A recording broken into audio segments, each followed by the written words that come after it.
Hello and welcome. I am happy to have you here in this episode, and I don't want to lose much time because I'm very honest with you. I have not no idea, but I had no idea what actually to do. We went through everything, and then I remembered something we did last time. And now I can present you something we can do, and I hope it it it will lead us to the next parts of the game, because I'm stuck honestly. But I know we can talk to Helena Bogar. She wanted dirt on the other students. Yes, Harvey, for example. I found notes for a new screenplay in Harvey's room. 10 guesses what it's about. Us? Yeah, and the experiment. Tell me that's not suspicious. Was there a description of me? Did he mention my nose? He said it was big, didn't he? Helena! I have a right to know. No, his notes were free of comments on your proboscis. Good. Am I the pretty one? It wasn't all that fleshed out yet. Darling, don't get all worked up. It's bad for your complexion. What's your problem?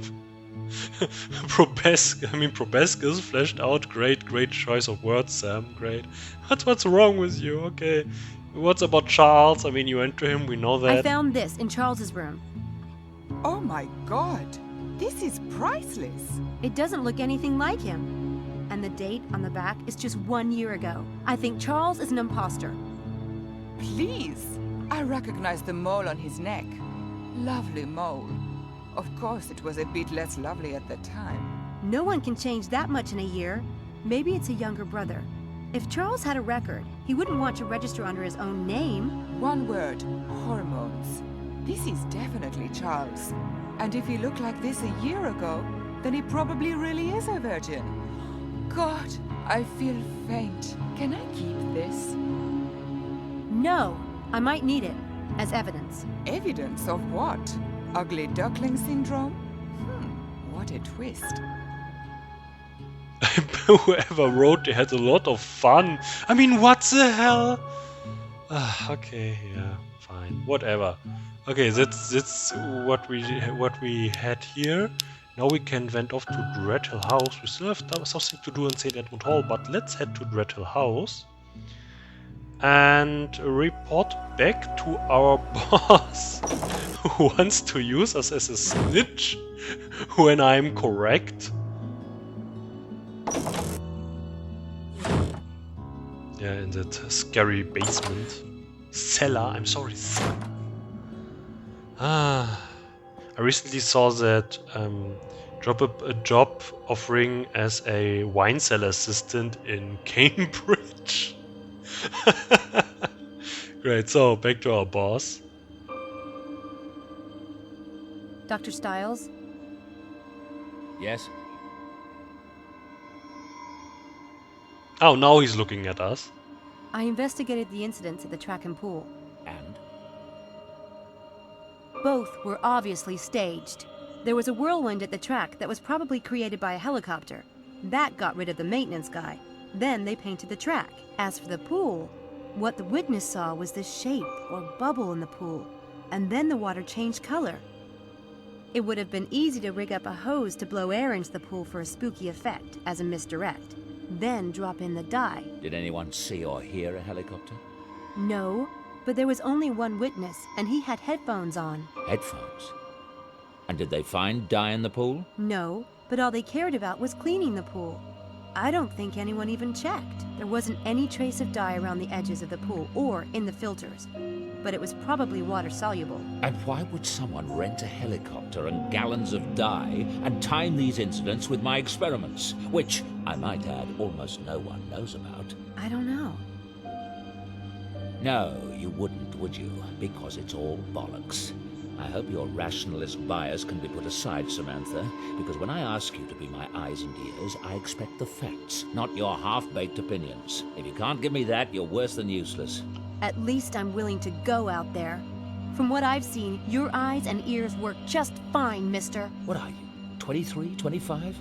When you've experienced something of life, you can lecture me. I'm sorry.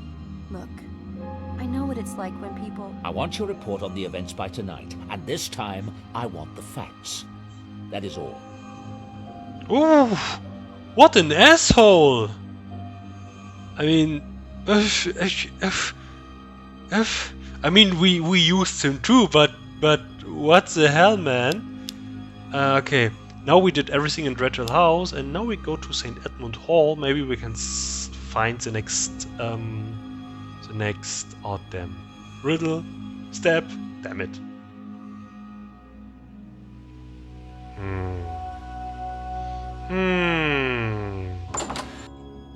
There's still nothing here.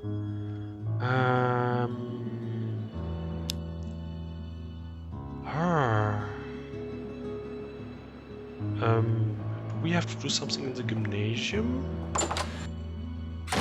Again?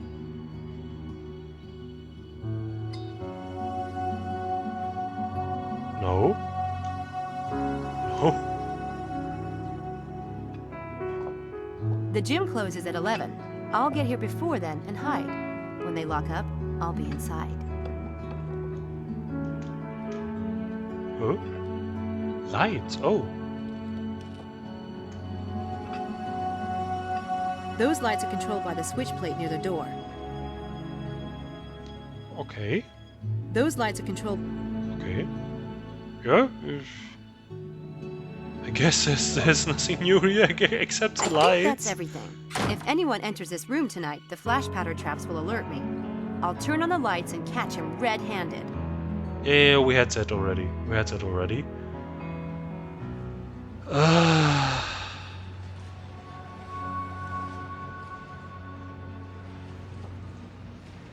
I mean, we had the pool, we maximized it. We maxed it out. The filters don't have dye stains. Maybe water-soluble dye wouldn't leave a trace. The sides of the pool are clean. I don't see any residue left by the dye. No, it is left somehow at the students. Ah, maybe. No, maybe now we can call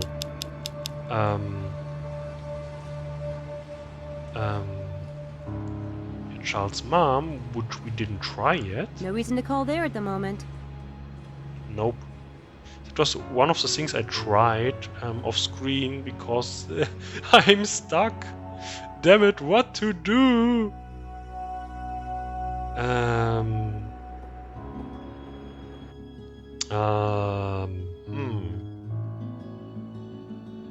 Maybe back to Helena. I mean, she's the only one we can talk to. I mean, we were able to talk to. No.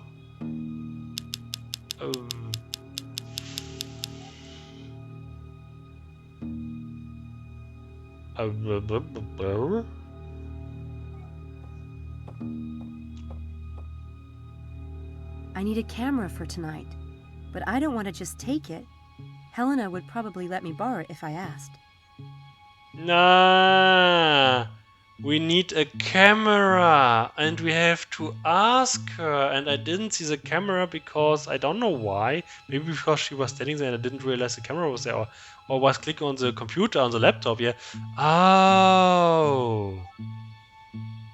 Now we are getting on. I noticed you have a camera. Would you mind if I borrowed it, just for a day or two? Take it. I never use it.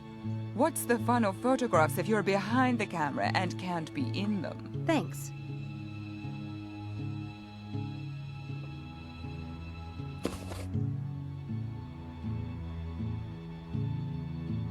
That's it? That's it?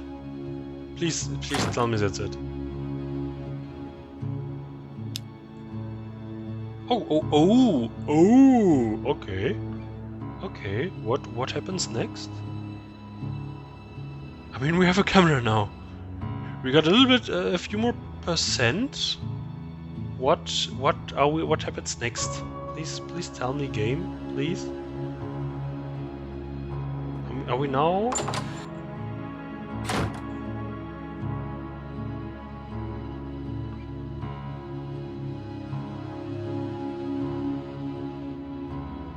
Hi, Everyone looks so serious. I get that way during the full moon. Some people do the werewolf thing, but I do Walter Cronkite.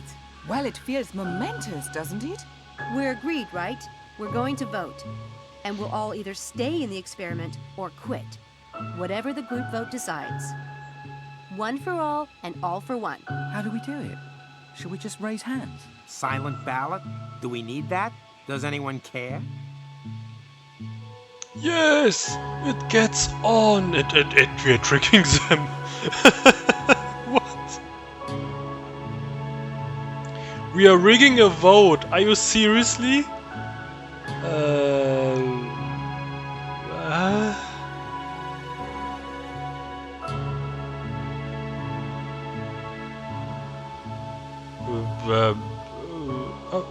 That looks like a trick. Fruit bowl. I have a suggestion. I know a great way to vote that's democratic, but allows for an element of fate. Plus, it assures that the vote can't be split.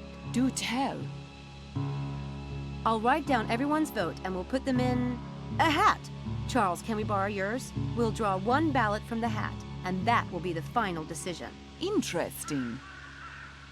It's good. Chances will favor the more popular answer, but it still allows everyone a shot. Like drawing straws. Fate. It allows for fate. I like it. Good. Let's start. Charles, quit the experiment or stay. Quit. Helena? Not that it isn't a barrel of laughs, but quit. I vote quit too. I'm sensing a trend here. I vote stay. Stay. And now, me. I vote stay. Good thing we're relying on fate. Who wants to pick? I'd like to. May I? Go on.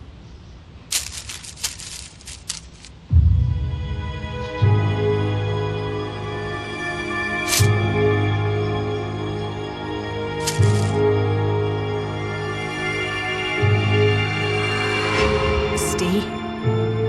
That's it then. One for all. And all in deep doo-doo.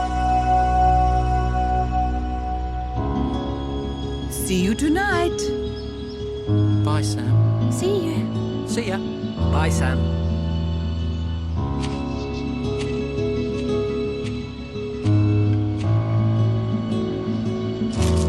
Did you rig that, oh great Sam Eenie? It was a split vote. It could have gone either way. I hope you know what you're doing.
Oh, I can again.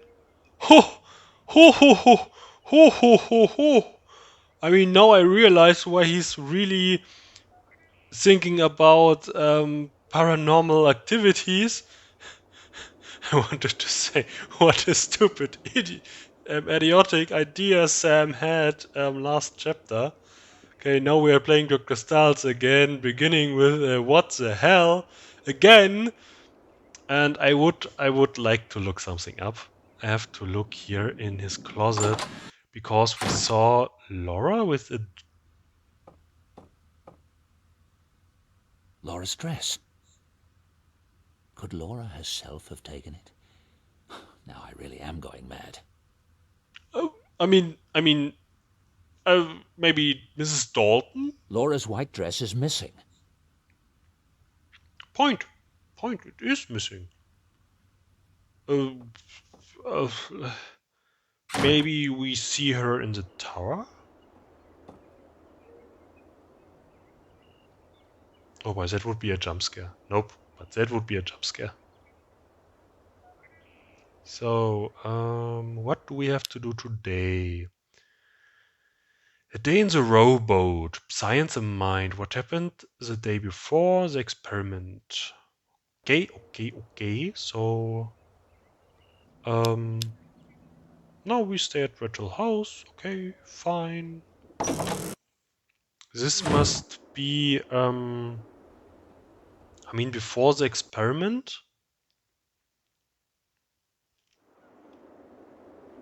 Yeah. Let's talk with Mrs. Dalton. Good morning. How was your breakfast? Fine. Is Samantha in? She's at university. Would you like me to call her? Actually, I prefer not to be disturbed. If she comes in, tell her that, will you? Of course. Yeah, okay. We cannot talk to her. What? Not about the dress? Okay, maybe he's worried he might be seen as more insane or more doubtable. Good. Yeah. What do we have today? What do we have to do? Oh, right. We can go into our private lab and see what our today's tasks are and what Laura might have placed on our plate on our here Impo.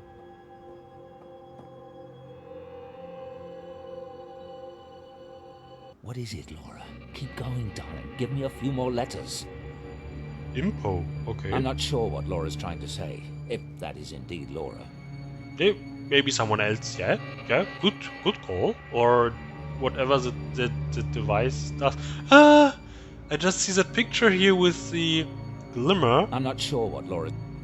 With his scheme, but okay. So what do we have to do today? There's been a presence in the house. He keeps writing. Samantha saw Laura at the top of the stairs in the foyer. She was wearing the white dress. Also, maybe it is the next day. I'm not sure because that's after what we saw, and he wrote it down. So we have the next day actually. We are then the 18th. Laura physically touched me this morning while I showered. No, then we are still at the 17th. That somehow Sam talked to us. Her attachment moved as if alive, lasted about 3 seconds. Today, to do for today, that's what I'm looking for. He at least has a quest log. Apparently with the appointment with Dr. Ramuskin. Check RNG device, repeat memory exercise for new session with Laura as one of Laura's favorite places for inspiration. Yeah, okay. I arranged to see Dr. Ramuskin today. I'm hoping he'll have some insight into the events with Laura. Nice. So we know we have to go. Oh, we have a new location. We go outside the house. Yeah, nice. Off to Dr. Ramuskin.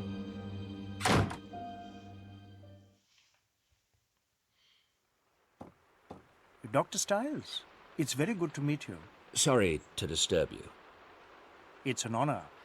I remember when your Scientific American article came out, My colleagues and I were thrilled to see such open-mindedness in a leading neurobiologist. As you can see, things have deteriorated since then. Please, come inside. On the phone, it sounded important.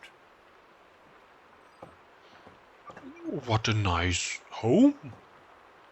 Interesting. One thing you learn as a neurobiologist is that reality is subjective, like the story of the blind man and the elephant. One of my patients had a brain tumor and became convinced his wife was an alien in disguise. Everyone else saw an everyday housewife. He saw something horrible. What clues do we pick up from our environment every day that tell us how to perceive the world? One man sees a pile of logs, another a sleeping giant. Perception is a slippery thing. My wife, Laura, died in 2002, but the reality I chose was to keep her alive. In my mind and in my heart. I started experiments in an isolation tank to bring back as many memories of her as possible, even the small and subtle ones. And I didn't give a toss what anyone thought. And now? The thing I didn't foresee was that Laura might actually come back. I've suddenly got quite a chill. Perhaps you'll start from the beginning while I light the fire. No fire, please. Oh, please forgive me. I'll call for some tea. I'm quite anxious to hear what you have to say, Dr. Stiles. If you'd start at the beginning, please. It sounds fascinating. I've never performed any experiments with an isolation tank myself, but they may well concentrate certain energies. I'd be happy to help in any way I can. And I'd be very interested in your theories on the phenomenon, as a neurobiologist, if you'd be so kind. Oh, we have a lot to talk about. Is that the one who sent the RNG device to him? And I really found interesting what Dr. Stiles said.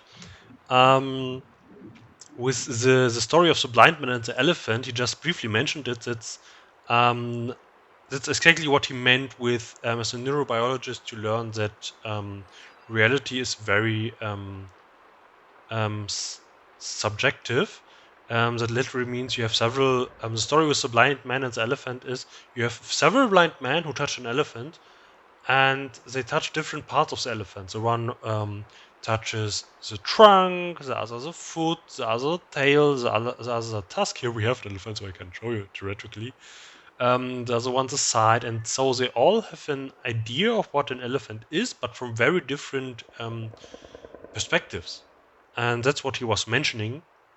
We can talk about some. Oh boy, that will be a lot. I want to end this episode, but hey, then you will have some bonus.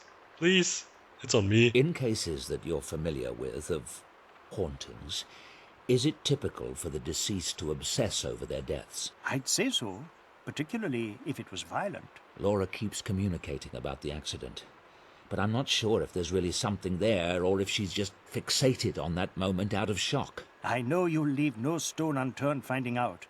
If there's nothing to it, it will be clear soon enough. Yes, of course.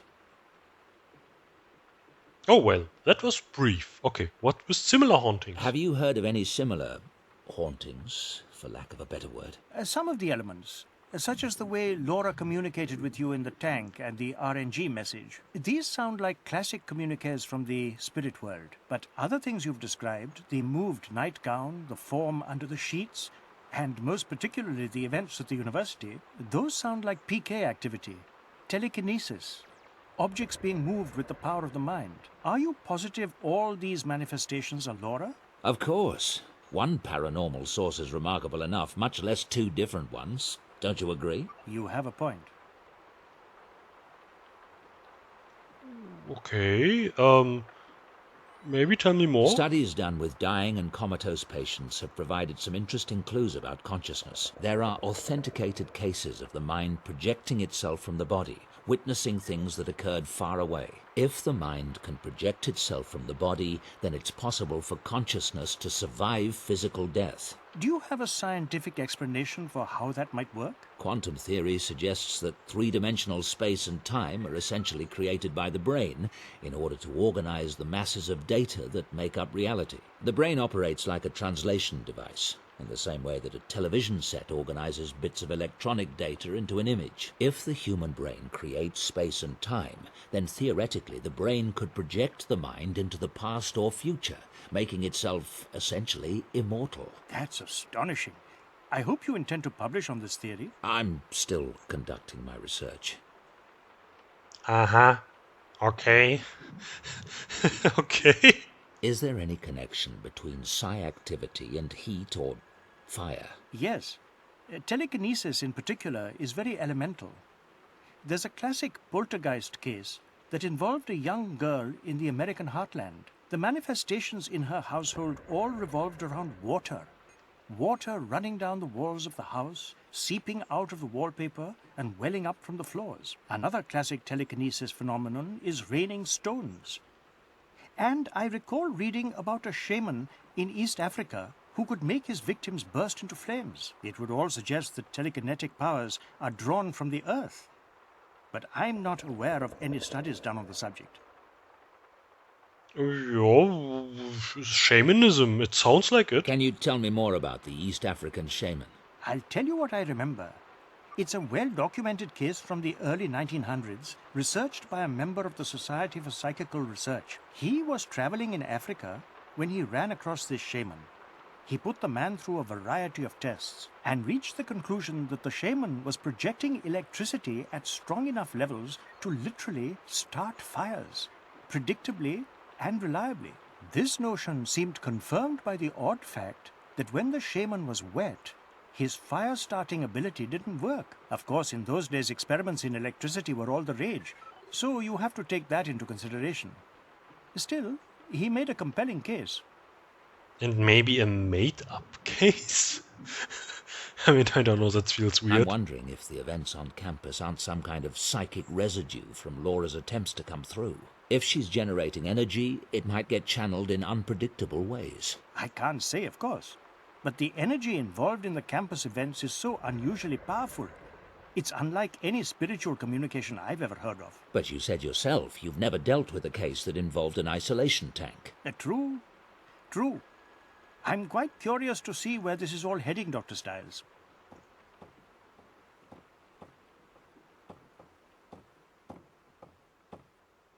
Thank you for your expertise, Doctor. There's one more thing. I was hoping you could give me some advice on how I might help Laura. Help her come through. Dr. Stiles, I'm not sure what you mean by coming through. Earthbound spirits are trapped here because of some unresolved trauma or an inability to accept their own deaths. The goal in such a scenario is to free the spirit so that he or she can move on. Move on? To what? Oblivion? I mean, what if Laura could be brought back? But what body would she inhabit? How could she interact with our world? All religions believe that there is some kind of afterlife and... Yes, thank you, Doctor. I'm afraid it's getting quite late. I must go. I do hope you'll keep in touch. I'd like to know how this develops. Of course. Good day. Goodbye. That was brief. I'm surprised. Okay, where are we coming out now? Ah, here. Okay.